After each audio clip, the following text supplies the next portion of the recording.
Hello, my quilting friends. My name is Leah Day, and welcome to this Frame Quilting Friday video.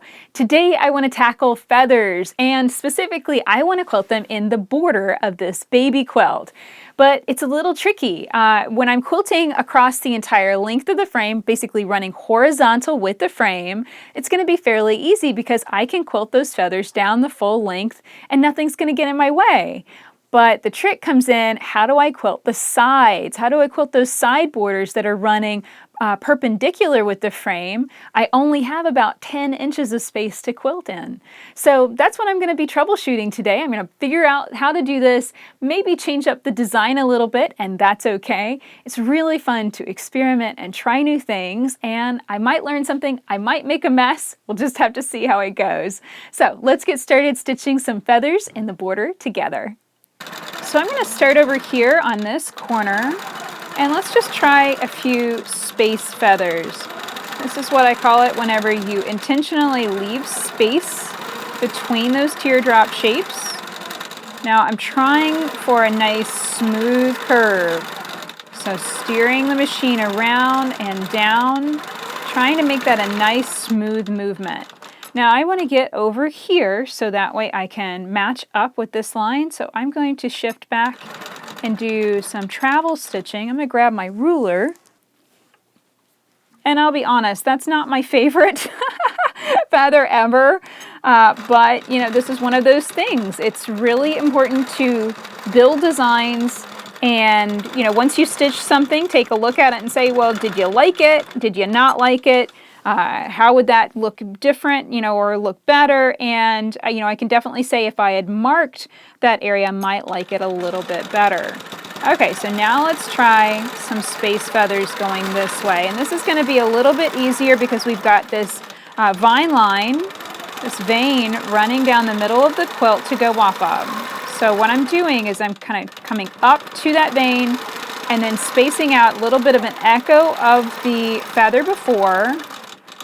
And it's just space estimation more than anything else. Space estimation, what I'm talking about, is being able to look at your needle and look at the line that you're wanting to echo, in which case it's the back of the feather. So right here, as I come back up, I want to echo that. So I'm visually trying to estimate the space needed to echo that nicely and steer the machine in that right space too. And you can see how as I speed up, sometimes I lose a little bit of control over the machine a bit. And that's why I get a kind of a more of a wobble look rather than a nice smooth curve. I'm going to try putting both hands on my handlebars and see if that increases my control. So you can see I'm getting just a little bit of bounce in the quilt. More than likely the quilt is resting a little high on the frame, and I should probably lower this back bar, and that would reduce that bounce. So I think I'm going to stop and do that real quick, just so that way I have the most control possible on this quilt. Okay, so getting back started again and a little bit less bouncy. Now, one thing about borders that you have to be careful about, you don't want to stitch right to the outer edge. I don't want to go, I'm going to just show you what you don't want to do. You don't want to do that, because now that edge of that feather is going to be completely lopped off and missing whenever I go to bind my quilt. So I'm wanting to estimate my space and come up to about a half of an inch from that edge. I think that's going to really look the best. It's going to ensure that the top of that feather doesn't get lopped off by my binding. It doesn't get overlapped by my binding. So just kind of very careful estimation of space, and then also very careful movement of the machine. And I'll be honest, this was a struggle when I first got the long arm, just being able to control it, especially one-handed. And anytime that the machine starts to move beyond your body, so like I'm right here in the center of my body, my torso is really lined up with this spot on the quilt. Once you get to this stage, you really need to stop the machine and walk down the road, down the room, and catch up with it. I mean, sometimes when I'm stitching a design I don't have to think about so much, I will oftentimes, you know, walk and move the machine at the same time. But especially when I'm doing something more tricky like this, that I'm really wanting to focus and make sure every single shape is just exactly right, sometimes I have to actually stop and think about it and stop the machine. Okay, so there we go. We've got that line of beautiful feathers stitched. I'm super, super happy with that. Okay, so I am grabbing a marking pencil and marking some feathers through this area. Again, not the best design, but I can play with it. I've got 4 corners to stitch, so 4 times that I can play with this and hopefully figure out which design I like best. Okay, there we go. And one more feather. You can see how I drew it with travel stitching, but then I did not end up stitching it that way because I knew that probably wasn't going to work out. Now over here, I want to make sure to really secure this edge. And I get a lot of questions about these side clamps, and as you can see, they are causing me some problems. They're hanging up against my ruler foot base, and that's why I don't use those very often. I mean, I like them. They're nice to have when I'm in the middle of the quilt maybe, but when I'm coming too close to it, they basically stop the machine from moving, which is a pain. So that's why I don't often use them, especially when I'm getting started or working right on the edges of a quilt. Okay, so you can see I've done a little bit of messy stitching here right along the edge. That's going to be victory lap stitching. It will not be in the finished quilt. That's going to get covered completely by binding. And I'm just going to go on ahead and stitch all the way around this edge, so that way it's nice and secure. I don't have to worry about it later. And I'll meet you back here whenever I've advanced the quilt a little bit, so that way we can stitch these side borders with feathers too. So the side borders are definitely tricky, and they are kind of throwing me a little bit for a loop, and I'm going to try my best just to explain my idea behind this. So when I did the horizontal border, I started with my super slide ruler, and that's how I stitched that center vein that ran down the middle of that feather.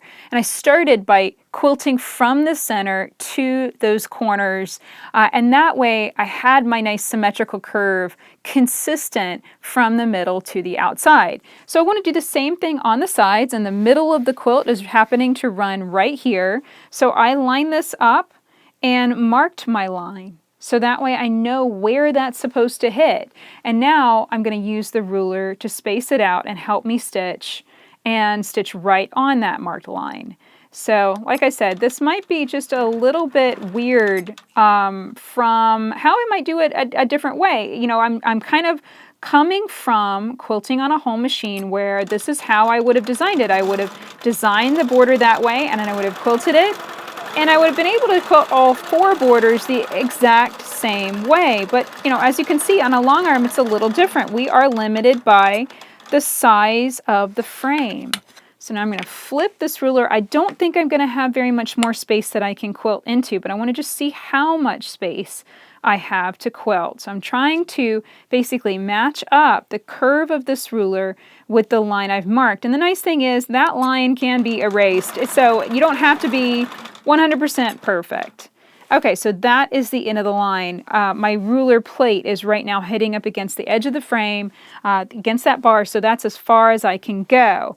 So what can I do from here? From here, I can stitch a straight line, go over, and try and quilt the other side of the vein line. That would look a little weird because I didn't do that on the other border. I could also branch out and start my feathers. And I'll be honest, this is a little scary because I don't quilt this direction of feathers. I usually have my feathers going the opposite way. So I guess I could also, let's just erase this, break the rules and have the feathers pointing the way it really works for me. And I think that's really the best idea. This is the thing. I don't think it's a good idea to ever get yourself stuck in a box or make a rule that makes it impossible to quilt your quilt. That's how we get unfinished projects. That's how we get projects that are just drudgery. You know, if I said, oh, I have to quilt the feathers backwards, I probably would not be able to stitch this, and certainly not stitch this as nicely as I'm doing. So I think this was the best choice. I'm really liking this. Again, I'm using that space estimation, just looking at the quilt, trying to echo that really nicely, keep that distance consistent, and then swing out and around. Now I've got a weird area over here that I've got to fill that in and figure out how the feathers are going to go. So I'm going to take this one out. These are big honking feathers, and that's okay. You want sometimes nice big open shapes on your quilt to just keep it soft, fill in the area quickly, knock it out fast. There we go. I am overall very, very happy with that. That turned out a million times better than I was afraid it was going to. So super pleased. Okay, I'm going to use the flat edge of this ruler to travel stitch down and get to the other side. And we're going to do the exact same thing again, stitching the other side of that vein line. Here we go. Right here, lining up. What I'm doing is I'm lining up one line over. There's etched lines on the ruler. I'm lining up so that way I have a 1/2 inch spacing here. This is looking good. And whenever it gets uncomfortable, just click the machine off, rotate the ruler around. It's a symmetrical curve, and it's the same curve on both sides of the ruler. That really helps. Okay, so I'm down to where basically the frame is cutting me off. So now it's time to go into my feathers. I'm going to try and do this with both hands on the machine. See if that gives me a little bit of extra control. Let's see. So I'm wanting a nice smooth shape, but I don't want to go too close to the edge because the binding will end up cutting off the edge of the feather. So nice smooth shape, smooth curve, good echo quilting. And I think you can incorporate a pause here, even stopping the machine if you have to, because, to try and quilt that whole shape in one smooth movement and then stop and breathe. It's easy to stop breathing when you're quilting something special. There we go. And come up. I'll put a little tiny baby feather right there. That's cute. Let's see if I've gained enough control that I can travel stitch. I'm going really slow, but honestly, that's not so bad. That is okay. Just very, very slow and steady wins the race. And I popped another little curve right there in that area. Okay, so that's looking great. Now it's time to advance the quilt and see if we can match up with this side so we can keep it going. So I've advanced the quilt, so I'm down at the bottom of that feather, and I've thought about it. I just traced my finger along it and thought through it. I want to stitch down that vine line, bring up another feather on this side, and break thread. And that's how I'm going to keep this going. It is going to have a few thread breaks. It is going to be a little tricky to match it up.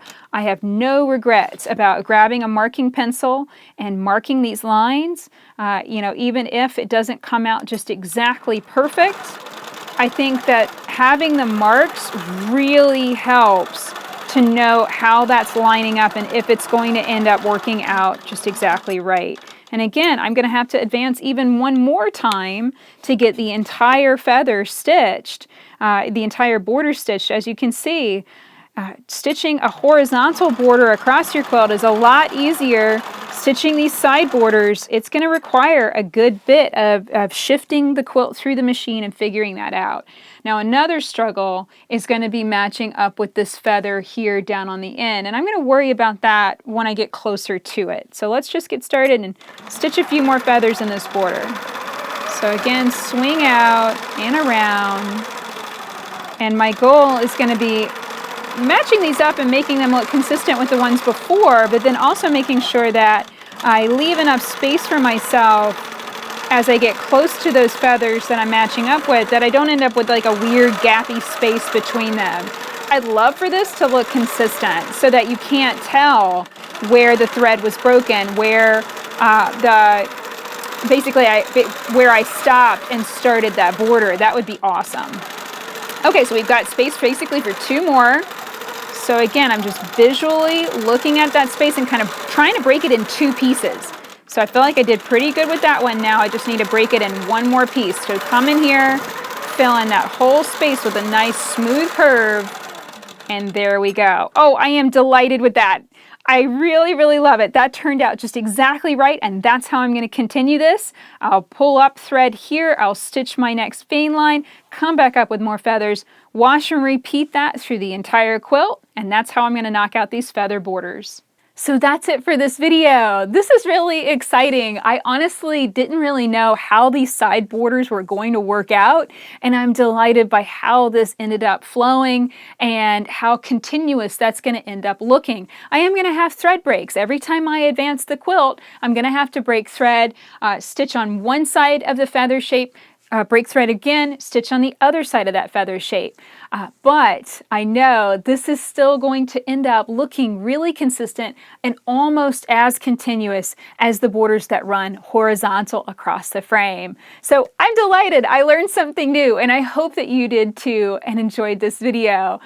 Please like it, give it a good thumbs up, and of course post any questions that you have in the comments below. If you'd like to find more Frame Quilting Friday videos, please check them out at leahday.com/frame. Until next time, let's go quilt.